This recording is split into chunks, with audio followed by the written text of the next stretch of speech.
Hello student, आप सभी का स्वागत है आज के इस नई क्लास में।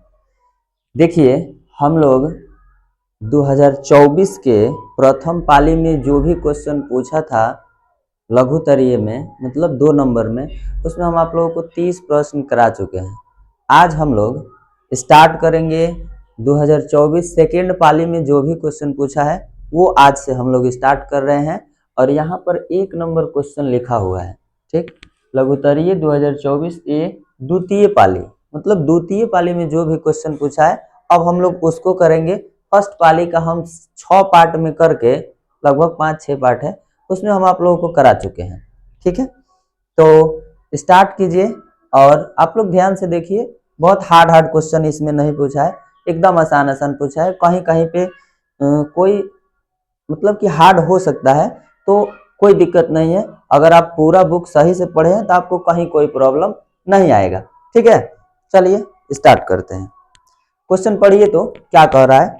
क्वेश्चन कह रहा है कि एक घनाभ का कुल पृष्ठीय क्षेत्रफल 758 सेंटीमीटर स्क्वायर है। इसकी लंबाई एवं चौड़ाई क्रमशः 14 सेंटीमीटर एवं लंबाई और ऊंचाई क्रमशः 14 और 11 है। मतलब अगर पहले आपको लंबाई दिया है तो लंबाई का मान कितना 14 और ऊंचाई बाद में दिया है तो ऊंचाई का मान 11 है। इसके बाद इसका कुल पृष्ठीय क्षेत्रफल दिया है तो हमें इसकी चौड़ाई निकालना है, हमें इसकी चौड़ाई निकालना है। एक घनाभ में सॉरी, हम लोग पहले एक घनाभ बना लेते हैं, इसके बाद हम लोग को पता चलेगा कि आखिर दिया क्या क्या है और निकालना क्या है। ये देखिए, ये है घनाभ,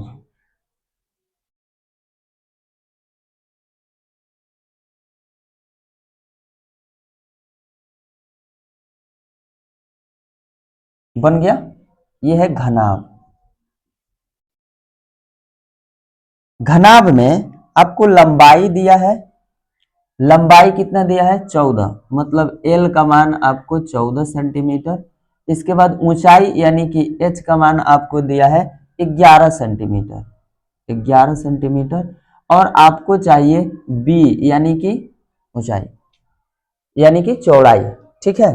और आपको क्या दिया है, घनाभ का कुल पृष्ठीय क्षेत्रफल दिया है। तो लिखिए घनाभ का कुल पृष्ठीय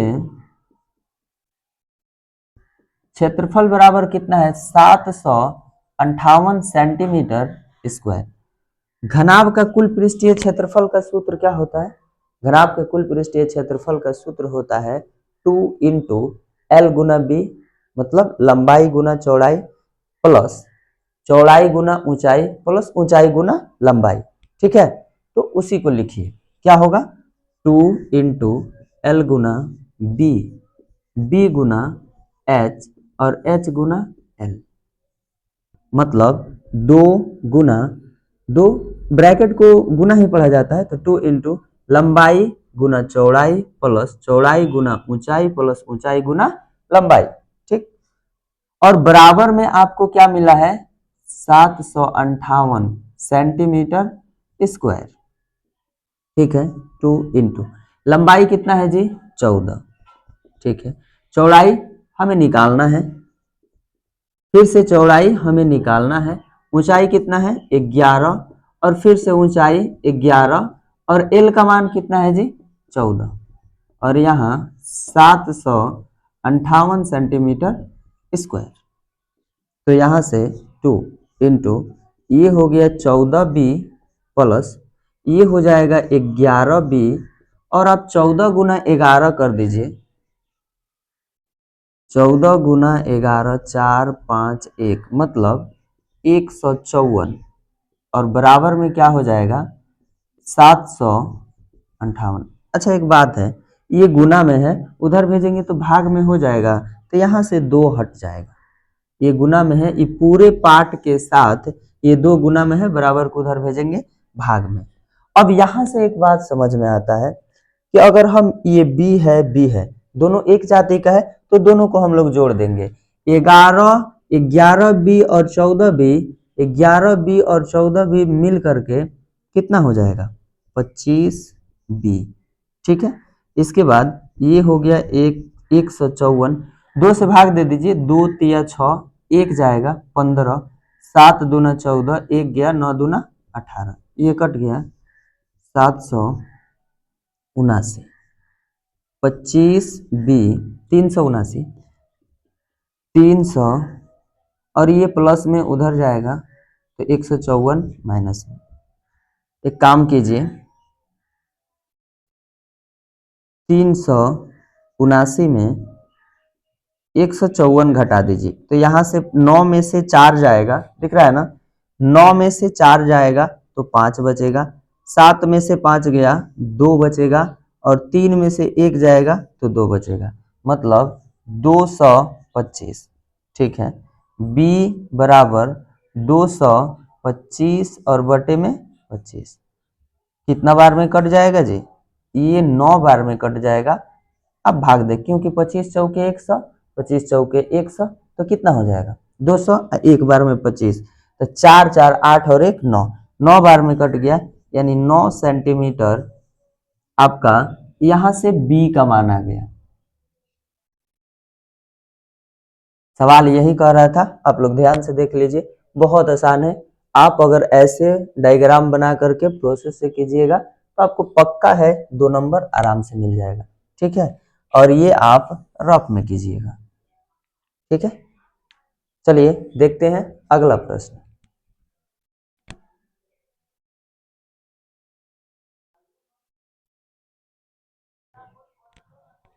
देखिए अगला प्रश्न है, मतलब दूसरा नंबर प्रश्न कह रहा है, एक बेलन का व्यास 28 सेंटीमीटर एवं ऊंचाई 40 सेंटीमीटर है, बेलन का कुल पृष्ठीय क्षेत्रफल ज्ञात कीजिए।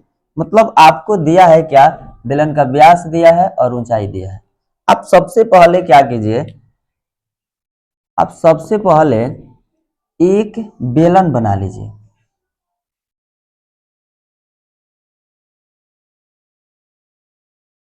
ये है बेलन। ठीक है, हम लोग यहां से यहां तक को हम लोग बोलेंगे क्या कि ये है ऊंचाई, मतलब आपको h का मान दिया है 40 सेंटीमीटर, और क्या है व्यास, तो आधा को बोलते हैं हम लोग त्रिज्या, यहां से यहां तक आधा को बोलेंगे त्रिज्या, और पूरे रहेगा तो व्यास, और व्यास को सूचित करते हैं हम लोग d से, d यानी कि 28 सेंटीमीटर। तो सबसे पहले हमें अगर व्यास दिया है तो व्यास को हम लोग बदलेंगे क्या चीज में, त्रिज्या में। तो हमें व्यास बराबर दिया है 28 सेंटीमीटर, तो r यानी कि 28/2 कट के r का मान हो गया 14 सेंटीमीटर। इसके बाद हमें h मिला है कितना, 40 सेंटीमीटर, 40 सेंटीमीटर h मिला है। ठीक है, h में हम कोई परिवर्तन नहीं कर सकते हैं, खाली व्यास से हम लोग व्यास को क्या चीज में बदले हैं, त्रिज्या में। आइए अब हमें निकालना है बेलन का कुल पृष्ठीय क्षेत्रफल। ठीक, बेलन का कुल पृष्ठीय क्षेत्रफल का सूत्र लिखिए, बेलन का कुल पृष्ठीय क्षेत्रफल बराबर 2 पाई r into r plus h, ये होता है बेलन का कुल पृष्ठीय क्षेत्रफल का सूत्र। ठीक है, सॉरी, तो 2 पाई के मान क्या रखिएगा 22/7, आर का मान क्या है आपके पास 14, फिर आर का मान 14 और एच का मान कितना 40, तो ये हो जाएगा 7 दूना 14, 2 दूना 4 और 4 दूना 8 और फिर 4 दूना 8, 88, इसको जोड़ दीजिए तो 40 और 14 मिल करके 54 हो जाएगा। इसको आप गुना कर दीजिए आसानी से, 54 गुना 88, 8 चौके कितना हो जाएगा 32, 8 चौके 32 के 2 हासिल 3 और 8 पंचे 40 और 3 43, फिर यहाँ पर 2 3 और 4, तो यहाँ से 2 5 4 3 7 और 4, मतलब 4752 सेंटीमीटर स्क्वायर इस बेलन का कुल पृष्ठीय क्षेत्रफल आ गया। इतना सा काम कीजिएगा, आपको 2 नंबर मिलेगा। ठीक है, चलिए देखते हैं अगला प्रश्न।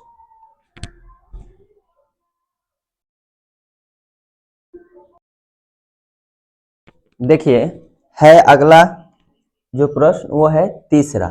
तीसरा प्रश्न आपको क्या बोल रहा है?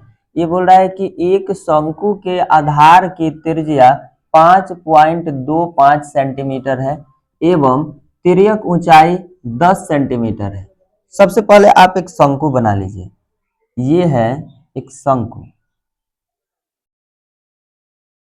ठीक है, शंकु है। तो शंकु की जो त्रिज्या है, शंकु की त्रिज्या आपको मिल गया है।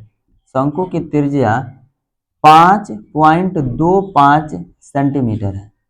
तिर्यक ऊंचाई यानी कि L 10 सेंटीमीटर है। ठीक है, शंकु के वक्र पृष्ठीय क्षेत्रफल आपको निकालना है। तो शंकु के वक्र पृष्ठीय क्षेत्रफल का आपको सूत्र पता होना चाहिए, तब निकलेगा। सबसे पहले जो जो दिया है उस चीज को आप लिखिए। हम लोगों को मिला है R का मान 5.25 सेंटीमीटर और L का मान 10 सेंटीमीटर। ठीक है, देखिए त्रिज्या दिया है, तिर्यक ऊंचाई दिया है, उसी को हम लोग लिख दिए हैं। इसके बाद हमें बोला है वक्र पृष्ठीय क्षेत्रफल निकालने। तो अब वक्र पृष्ठीय क्षेत्रफल आसानी से निकाल सकते हैं। इसका सूत्र होता है पाई आर एल। ठीक है, तो लिखिए, क्या लिखिएगा? शंकु का वक्र पृष्ठीय क्षेत्रफल ये होता है पाई आर एल। तो पाई के मान 22/7, आर का मान 5.25 और एल का मान 10 है। एक काम कीजिए, आप इसका पॉइंट उड़ाइए। पॉइंट उड़ा तो नीचे कितना हो गया? 100, एक एक जीरो कट गया। 5 से 5 दूना 10, 5 एका 5 और 25 को कटाइएगा तो भाग में जब 2 अंक कटता है तो एगो जीरो आएगा और 25 25, ये भी कट गया। अब ये 2 से कट गया 11, 11 बार में कट गया। अब आपके पास बचा 11 गुना, रुकिए, 11 गुना 105 और बटे में 7। अभी 7 से ही कटेगा, 7 एका 7 और 7 पचे 35, मतलब 11 गुना 15 कर दीजिए। देखिए एक एक बार ही होगा तो हम शॉर्ट में कर देते हैं। ये हो गया 165 सेंटीमीटर स्क्वायर आंसर। कितना आसान आसान क्वेश्चन पूछा है। हम आपको स्टार्टिंग में ही बोले हैं, फर्स्ट में ही बोले कि आप इसमें बहुत हल्का हल्का क्वेश्चन पूछा है। देखिए 3 तक बनाए और बेहद आसान क्वेश्चन है। ठीक है, आप आसानी से कर सकते हैं, कोई दिक्कत नहीं है। चलिए हम लोग देखते हैं अब अगला।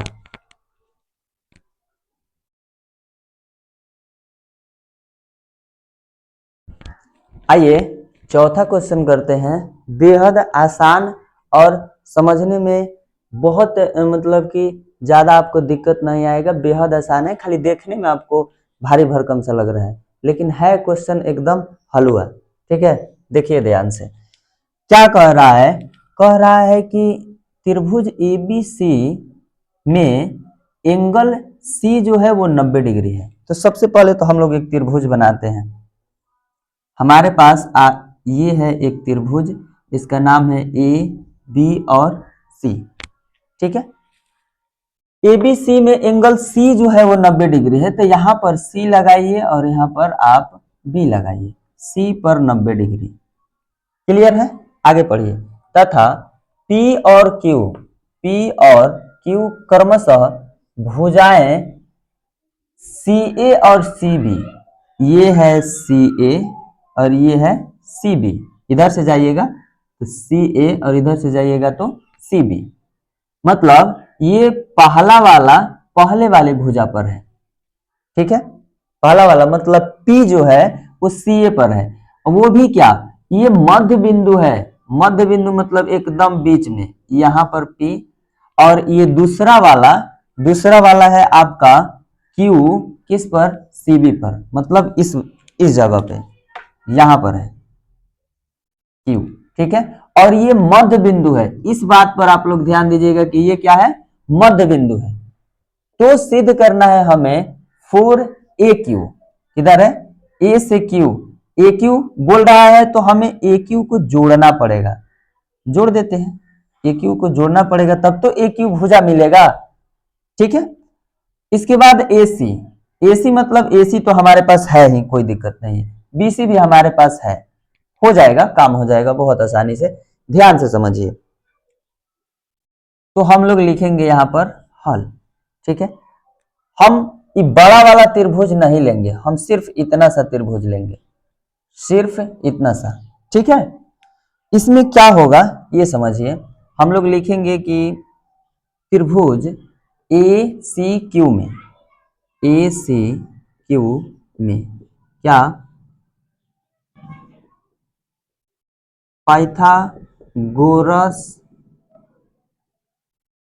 परिमेय से, पाइथागोरस परिमेय से देखिए 90 डिग्री के सामने वाला ये कर्ण हो जाएगा, ठीक है। अगर हम थीटा यहां पर मानते हैं तो ये लंब होगा और ये क्या हो जाएगा, आधार, ठीक। ये त्रिभुज की सबसे बड़ी भुजा क्या, त्रिभुज की सबसे बड़ी भुजा कर्ण। इसके बाद मतलब आप ऐसे भी, इसके बाद अगर हम थीटा यहां पर मानते हैं तो ये हो जाएगा थीटा के सामने वाला लंब और जो बच गया वो क्या हो जाएगा, आधार हो जाएगा, ठीक है। तो हम यहां कहेंगे कर्ण स्क्वायर बराबर लंब स्क्वायर प्लस आधार स्क्वायर। चलिए रखिए कर्ण, ये है ए क्यू, ए क्यू और इस पर स्क्वायर, लंब, लंब यानी कि ए सी का स्क्वायर। बीसी में हम लोग क्या क्या रखेंगे, मुद्दा ये है कि बीसी में हम रखेंगे क्या, बीसी में हम ये भुजा रखेंगे, आधा, आधा तो हमारे पास है ही नहीं, हमारे पास पूरा है, लेकिन ये कह रहा है कि मध्य बिंदु है, ये मध्य बिंदु है ना, और इसके जगह पर हमें क्या चाहिए, बीसी चाहिए, बीसी ही चाहिए। तो हम, अच्छा चलिए हम एक बार के लिए सी क्यू ही रखते हैं, लेकिन हम सी क्यू को कुछ और भी लिख सकते हैं क्या, इस बात पर गौर करना है कि सी क्यू को क्या हम कुछ और लिख सकते हैं, तब होगा काम, ठीक है। तो देखिए ए क्यू का स्क्वायर तो चलेगा क्योंकि हमें ए क्यू यहां पर स्क्वायर होगा, यहां पर स्क्वायर होगा, ए क्यू का स्क्वायर चलेगा, ए सी का स्क्वायर भी चलेगा, सिर्फ यहां पर 4 चाहिए हमें। हम यहां क्या लिख सकते हैं, यहां हमें बीसी लाना है, तो तनी ध्यान से समझिएगा, हम यहां लिखेंगे चूंकि बीसी का मध्य बिंदु क्यू है, तो अगर सिर्फ हमें इतना सा चाहिए, सिर्फ इतना सा, तो पूरे बीसी को अगर हम 2 से भाग देंगे तो यही चीज नहीं मिलेगा, एकदम मिलेगा।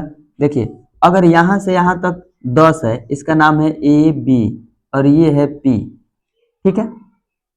या फिर हम इसी बिंदु को लेते हैं सी बी और ये है क्यू, अब पूरा हमें पता है 10 है, तो अगर हमें आधा निकालना होगा तो आधा यानी कि पूरे 10 में 2 से भाग देंगे तो 5 होगा, 5 इधर आ जाएगा और 5 इधर आ जाएगा।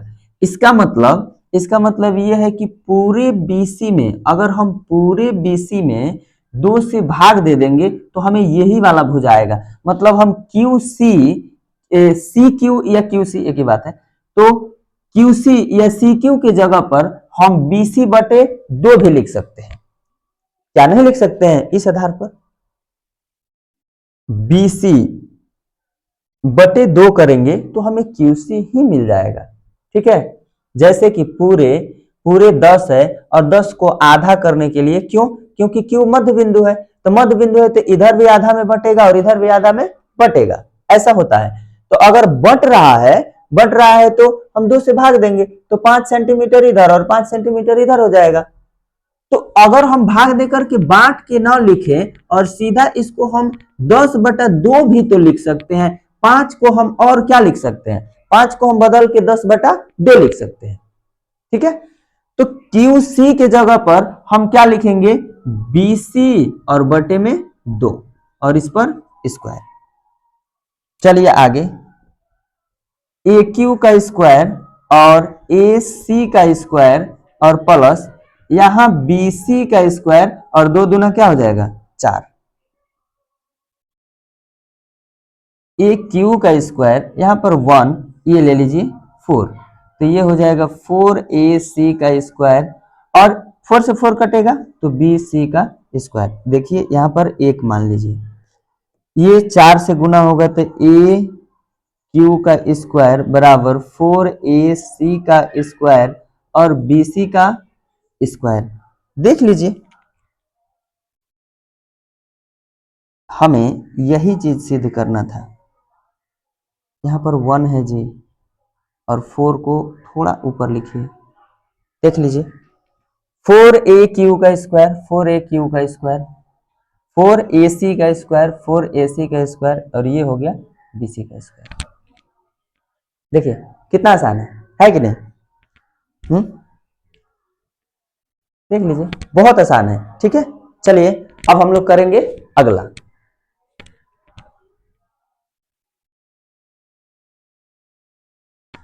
देखिए अगला है 5वां प्रश्न।